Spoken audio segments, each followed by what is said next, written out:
What is up, grinders? Welcome to an MMA crunch time before lock. A little bit earlier before lock, but we are live here on YouTube. And this is for a 11 fight card that was supposed to be in Shanghai.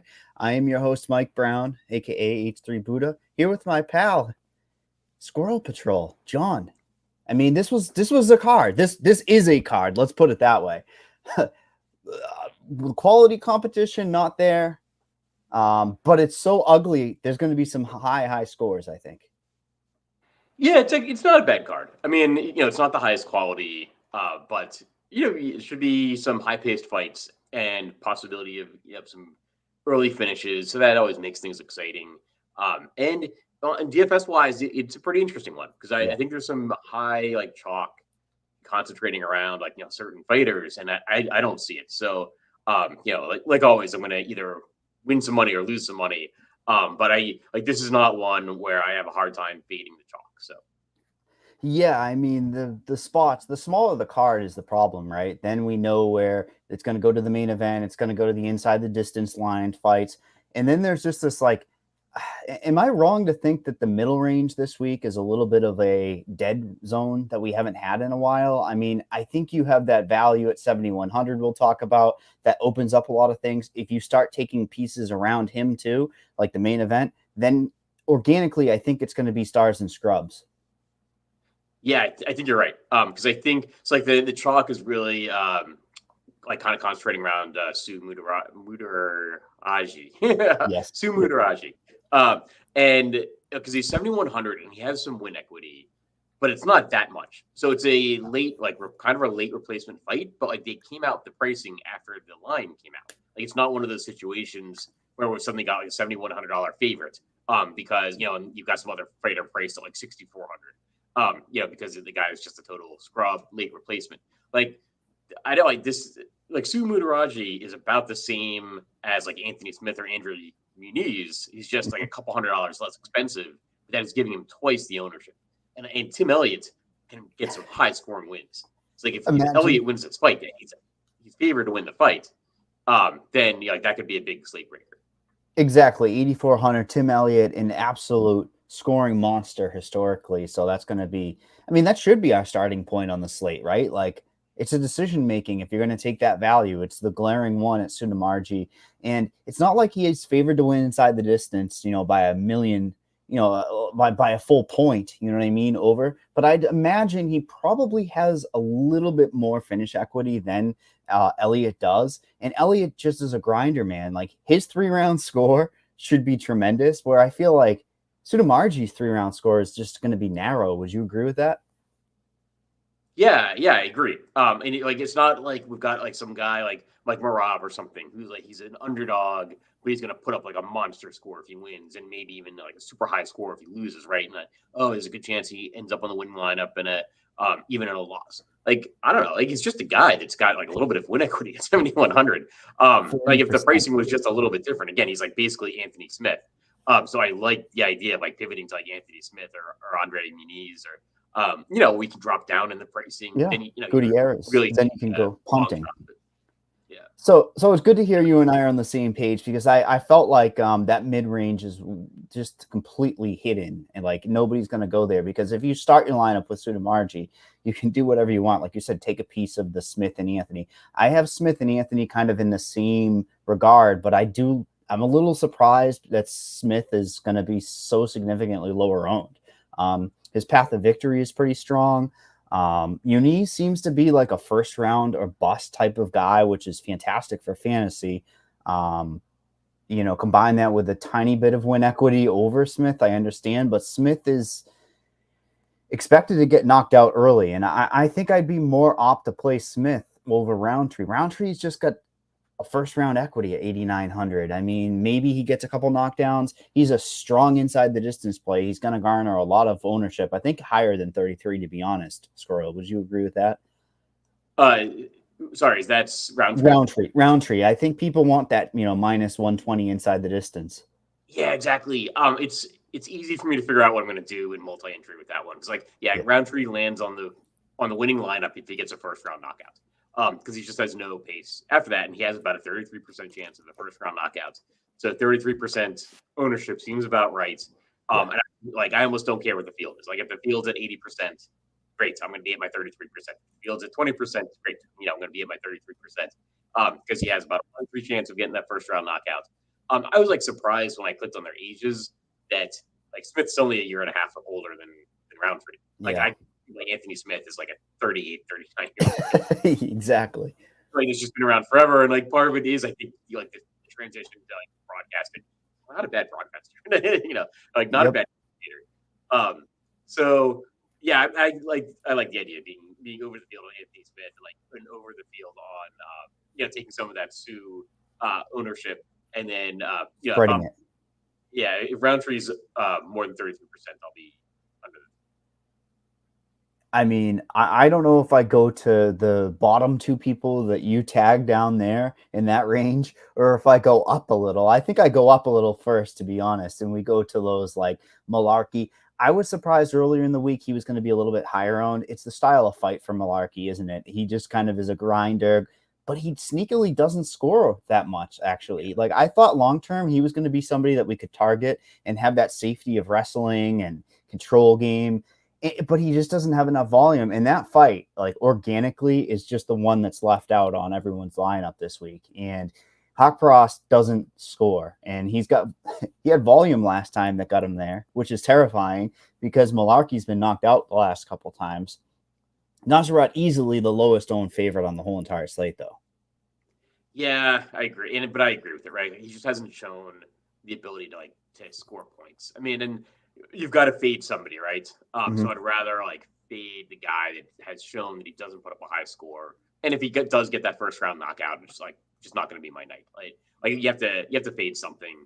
Malarkey, he doesn't need to put up a high score. That's the thing. Like we've seen Malarkey when he's a favorite, and then he's disappointed, even in a win. But in price down as an underdog, he doesn't necessarily need to put up that high score. So I think more likely to play Malarkey, I think, than Haqparast. I don't mind Haqparast. I'll try to have some Nasrat Haqparast in my lineups, my multi-entry set, just because I don't know. Yeah, when he gets that inevitable first round knockout, then I'll still have something to follow. But he showed volume last time. I mean, 3 rounds, 8,700. You're looking for 90 points plus, especially on this slate. I think there's going to be some high scores. Organically, we said the person that's going to be left out there. And I mean, I've got to ask you, you have tagged Shannon Ross in a fight in 2023. Right. I got to be honest, it makes a hell of a lot of sense, but my simple breakdown on it, no chin. Guy can't take a punch. Literally can't take a punch. My breakdown is actually the truth. That last time he fought, it was Jesus Aguilar, and I was loading up the ESPN Plus app. I'm oh, this fight's starting in a minute, and it was already over. Ross is standing there. I'm like, what happened? I'm trying to hit the back button to see, can I go back 15 seconds? He had T-Rex arms too. Small little guy for the division, and he just goes whatever it was, one over, out cold. Right. And Aguilar was great against hitting lefties too. Jesus Aguilar, yes, the baseball player. Yeah. So you just never know what's going to happen, right? This is not a thing where I'm oh, you need to lock button Shannon Ross. I do think that if I'm picking 4 underdogs, that's the guy that should be owned at twice the projected ownership. And our projected ownership is right there with the field, with the industry, right? It's just people don't like clicking on the cheapest 2 guys, but they still have about a 1 in 6 chance of winning their fight, right? And let's talk about flyweights, right? I mean, we're talking about 2 fights that should have absolute action, pillar to post. That's the big thing, is we want to target fights that have that action. Yeah, and for the price and for the odds, you would think that Hyun Sung Park is one of the best fighters in the UFC, and that's just not the case. He's just fighting Shannon Ross, but we've seen was it Cody Brundage just won his last 2 fights in the first round, so no, one of them he won 1 fight in the first round. Yeah, exactly. But I think in the didn't he win the last one in the first round? It was it was by slam last week, and then that fight before it was disqualification. All right, he won the fight. All right, I'll chalk it up. Those all I care is about is the DraftKings points, right, and the FanDuel points. It goes down as a first round win, even if the because he was getting hit in the back of the head. So yeah, it just shows that like you never know what's going to happen. And at like 6,700 or 6,800, and like Carlos Hernandez is not like that. It's not as bad as like Shannon Ross. So like, if either one, like there's probably about a 33% chance one of those guys wins their fight. And then like they're probably landing on the winning lineup at 6,700 or 6,800, except for what we saw last week, where you had a bunch of fighters in the 7,500 or below that won their fights, and then they started like competing with each other on points. Yeah, I mean, Tyra, out of all of those guys, like Park's in his own hemisphere there. Like, I think he legitimately has a quick win bonus in the arsenal, which normally you can't predict that, but I do think it's quite possible that it happens. But Tyra is just this guy that cooks his opponents, man. I mean, he just takes you down, takes your back, control time. The little bit of worry is that he doesn't have a huge significant strike output. So I'd be more opt to like hope he gets to a second round and gets a quick second round finish. You know what I mean? Because then that would negate it if I'm not playing him. And then, we'll talk about the main event in a few. I feel like Mel Costa was going to be lower owned if it was a bigger slate. He's going to get some ownership because he's got Steve Garcia, who is another guy who necessarily can't take the best of punches, but the guy comes to swing. Yeah, I kind of like both sides of this one. Like I like Tyra. Like he probably is going to score pretty well. I guess he's blonde now. Like that probably only works in his favor. And then like Steve Garcia is not bad as an underdog. I think you should probably own him at about his like win percentage, which is was it? Yeah, going to be about 1 in 3. So probably a little bit less than that. Maybe 25% if you're multi-entering. But yeah, he's priced down pretty low. And this should be a fight that scores well. So like both sides of this one. Yeah, and it's just weird because of the structure of the whole slate, and the main event being up there too at what 4-1 favorite. We have such big favorites on this slate. How are you going to handle the main event? Because I think I know how I will, and it's a little bit terrifying. I got to be honest. I think I'm hoping for like a Song fourth round finish where they just kickbox, point at each other, and nothing happens, because I feel like there are some stronger plays around him. But I got to be honest, I'm liking the ownership on Gutierrez. I mean, what world is there that it goes 5 rounds and he doesn't even sniff some significant strike equity? Like, he might score over 5 rounds. Win equity might not be there, but the ownership would draw me in. Yeah, I think like Gutierrez is going to win this fight about 1 out of every 4 times. And so I want to own him like when he wins this fight. So I'm going to end up over the field, I think, a little bit on Chris Gutierrez and under the field on Song Yadong.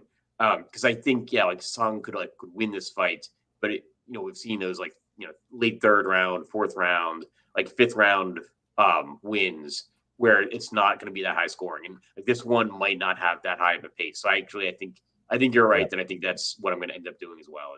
It's scary. Yeah, I'm more likely to be under the field on Song Yadong so I'm going to be under the field in the larger field contests, like in the bigger contests, like the higher dollar contests, like smaller field. I'll probably have more of him just because you don't have to be perfect in that one. Oh, exactly. That's the precise way to break it down. You're playing for first place. You're not just you don't need to be perfect in some of the bigger stuff, but this slate just frustrates me because that, like I said 100 times already, that middle range is lost. How do you break down this middle range? Because I feel like the men's fights are just going to get the ownership. The women's fight, there's one women's fight that I feel like has a huge pace. Would you agree that the Egger and Santos looks like a fast-paced fight? I think more so than the Alan Carr and Amanda. Yeah, I think that one's going to get overlooked a little bit, and it shouldn't. I actually like that fight. I like both sides. Like Luana Santos actually has about an 18% chance of the first round finish. Wow. That's in WMMA. Yeah, that's higher than Nasrat. And it's almost as much as like Jun Young Park. So I like the idea of being over the field on this fight. Because I think people are going to get like the 2 women's fights kind of conflated or whatever, right? Like especially like they have kind of similar names. So and it's like mostly other than Stephanie Egger, I think it's like pretty unknown fighters.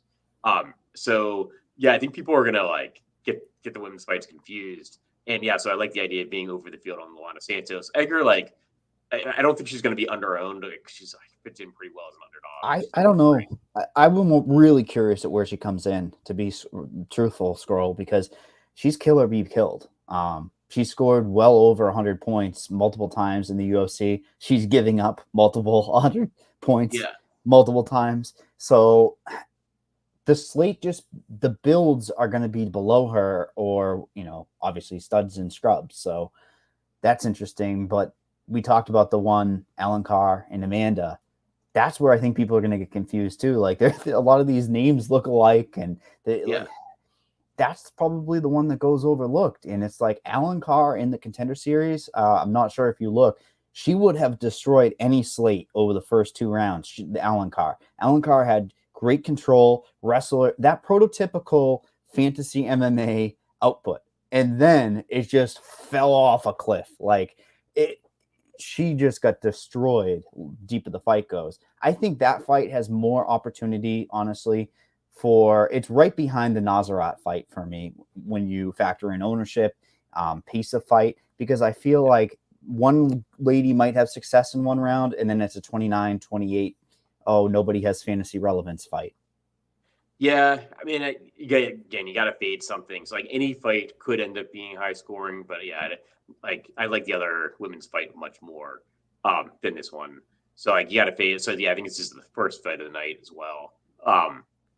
Yeah, you got to fade something. So, again, I think these ladies could be like low paced. So, got to fade this one. Yeah, I think so. And it's normally we like to gravitate towards that middle range win equity, especially, you know, under 8,500. But it's a little bit difficult to do that. This show is brought to you by FanDuel.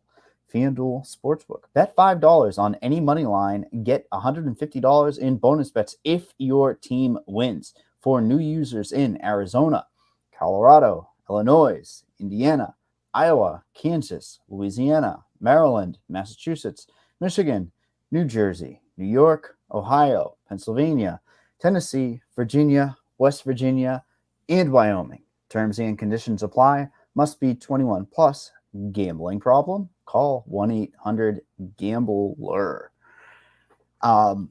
Where to go from here? Because I think there's going to be some lineups that have a lot of money left on the table, John. What is too crazy on this slate? Is nothing too crazy? Because I feel like that's how you kind of have to think about it. I mean, the smaller the slate, the more op you're going to have to use all of that salary. I think you can get a little crafty on this one. Yeah, I think so. Like, I think there's not some huge lines in this one where it's like, oh, like, you know, some of the fighters like almost automatic. So, you know, I think you can kind of mix and match some of these underdogs, and we saw last week, like, we had a bunch of underdogs win. Like, I remember like looking through, especially early in the card, like in the prelims and stuff. Like, you were looking, it's like it seems like almost every single underdog was winning when the fight started. So. And even you know, like, even though like it was the biggest favorite, Bellotto was like in trouble. He was in trouble. Yeah, and it looked like like we could have like a huge number of underdogs win. I don't mind like saving, you know, leaving some salary on the table in this one, because like if just a few of the underdogs win, then suddenly, you know, and they score well, then suddenly like you have a lineup that could do really well that leaves money on the table. One fight I guess we really haven't broken down. You said Muniz earlier, was the Muniz and Park fight. It does seem like somewhat of a binary situation where Muniz has first round equity, potentially maybe second round equity. He could submit anybody. And it seems like Jun Park, man, he's a takedown. He's a sneaky fantasy guy. And it's funny to say that because I never would have really thought of him as one. But it comes through those takedowns. So I'm wondering if he just tries to keep this thing on the feet, batter him. And I wonder what his score is going to look like. Say if he takes over the fight after Muniz gasses out in the first round, what is this thing going to look like, John? That's a big question mark on this slate. Yeah, this is a tough one because I can see this one being high scoring or low scoring. You know, so I get a pretty wide range of outcomes on this one. So I like the idea of being a little bit over the field on Muniz. I think he's a good pivot from Sue Mutaraji, but I kind of like Jun Park to win the fight. So I want to be over the field on him too. But you know, you gotta you got to make some decisions somewhere. So, yeah, I'm probably going to end up over the field on Muniz and a little bit under the field on Jun Young Park. But I don't love it. I know. I think on any other slate, though, I would want to lock this type of fight into my lineups. It's just like this is one of those slates where I think it's going to be so high scoring. So are you like if I'm using Sudamarji, right, in my lineups, when do you make the leverage versus how do you attack it? Because are you going to have Tim Elliott lineups? I mean, that's the big thing too. Like, are you hoping that he goes out there and kills off even though he's 8,400? Yeah, I'm hoping that like Tim Elliott wins. So I'm going to end up over the field on Tim Elliott. I don't like our ownership projection on like Sumudaraji is in line with the rest of the rest of the industry or whatever. And I do think people like win equity, right? Like they're scrolling down. It's hard to find. Like, oh, I got this like combination of high priced fighters that I want to get into my lineup. Oh, and this guy's like has decent chances to win the fight. So I think he could end up being like 40-something% owned. And I think that's a mistake. Like he shouldn't be that highly owned. So I'm gonna have a bunch of Tim Elliott because I think Tim Elliott can win this fight. And then like as a consequence of that, like Tim Elliott's gonna be lower owned. People it could be a close fight. Let's be honest. It's lined close for a reason too. So I think even like a 29-28 for either fighter might not get him to the promised land. I don't like, Tim Elliott, though, I don't know, he gets like a bunch of takedowns. So, yeah. And that's part of the reason like I'm comfortable like going away from the chalk here. Like because Tim Elliott is probably gonna win this fight. And it's not like by huge odds, 57% or 58% or so implied win probability. But like that 58%, like there's a good chance he is putting up a huge score and knocking off a bunch of the Sue Mudaraji ownership. Yeah, I mean, Sue is plus 175 inside the distance. Tim Elliott plus 195 at the moment. So that makes sense why everybody's gravitating towards Sudamarji. Yeah, but I mean, 8,400 is like a good price on Tim Elliott. And there's kind of a even plus 200. I mean, dynamic pricing, right? Well, what would Tim Elliott's price be with dynamic pricing? Like 9,500 every slate? Yeah, exactly. I mean, he's put up 150 points, like 150 DK point decision before in 3 rounds. That's tremendous. Like anytime you're getting like 50 points per round, that's big. He is late notice. Yeah. Yeah. So you mean like in terms of like Tim Elliott's coming in as late notice? Yes. Yeah. This one. Yeah. But I mean, he's still favored, right? And he's like the ownership is going to his opponent. So yeah, I like the idea of being over the field on Tim Elliott on this one. Just because everybody goes in with a mindset of like, oh, I want to fade the chalk. But when you see like, you see the higher priced fighters that you want, like suddenly you start scrimping for savings, for that salary cap, and you end up playing, the chalk, right? That's why the chalk is the chalk. So I just think it's a good idea to get over the field on Tim Elliott here. I realized we did not talk about one fight. And I feel like it's baked in to knock out our boss, man. It's Kevin Jousset and Kenan, man. These two guys come to bang. It's arguable that Song Kenan gave, what's his name, Ian Gary, the toughest test that he's had, right? I mean, until the end of that fight. And Kevin Jousset, what a great performance last time out. You destroyed a guy that we don't even know should have been in the UFC. But I feel like there's going to be some bias. Another slate where things are a little bit more evened out, Jousset would go overlooked. He's going to be 35% owned. I'm a little surprised. I feel like I would hope this one does end early or it's just going to fall off a cliff. Yeah, I mean, I think it's a good fight to target. I actually think that like people might overlook like Song Kenan here. Oh God, yeah. Just thinking like just how to say it? They are going to get him like kind of confused with the other fighters. And I think so. I think he's going to be overlooked. Yeah, and I agree. Actually, I think a lot of people are going to do kind of what we did here, which is like almost overlook the fight because it's kind of priced in the mid range. I had to. Yeah, no name value either. Yeah, but once again, like at the end of the night, we're probably going to have 10 or 11 fighters that have winning scores. And just because these guys are priced in the mid range doesn't mean their winning score is going to be lower than some of the other fighters. And I think there's a good chance it's going to be higher. because these guys have some finish equity. I mean, Keenan is one of those guys I don't think anybody's going to have a lot of confidence getting behind. You know what I mean? Like, he's been knocked out 2 of his last 3 times. His winning score was 73 last fight out, but his fights tend to produce. And Giuseppe, for all he's done with the first fight that he had in the UFC, he looks to be somebody that's going to either take over a fight or maybe be the same exact situation where he could get hit. And that makes it interesting. I do think that Giuseppe has like that many more tools. Maybe he goes to wrestling. Maybe he goes for a submission game, which makes me think that he could have some more loving. Any final thoughts here? Because it is a little bit of a, short slate, and we kind of nailed everything. You and I are going to have some similar builds, I think.